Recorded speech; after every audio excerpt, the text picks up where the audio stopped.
Normally আমি কাঁচা আম খাই না, কিন্তু এবার বাড়িতে গিয়ে মনে হলো কাছে যেহেতু আমগুলো ঝুলছে খুবই লোভ লাগছিল, গিয়ে একটু কাঁচা আম খাই। এই আমগুলো খেতে অনেক মজা, আর আমাদের এই গাছের আমগুলো অনেক মিষ্টি হয়।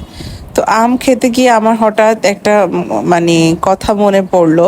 স্কুল লাইফে আমরা যখন স্কুলে ছিলাম, হাই স্কুলে, তো সবার ব্যাগে হচ্ছে আমাদের লবণ আর মরিচ থাকতো। প্রত্যেকের ব্যাগে একটা পকেট আছে, সেই পকেটে এই আমের সিজনের সময় হচ্ছে লবণ আর মরিচ আমরা নিয়ে যেতাম।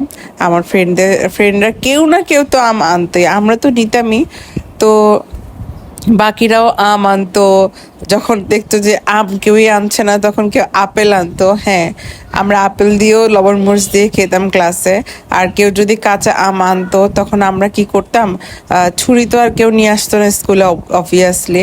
তখন আমাদের যে স্কুলের দরজা আছে, ওই দরজা চিপায় আম রেখে সেই দরজাটাকে ক্লোজ করলে আমটা অটোমেটিক ফেটে যেত। তারপরে হাত দিয়ে কেটে কেটে আমরা সবাই লবণ মরিচ দিয়ে খেতাম।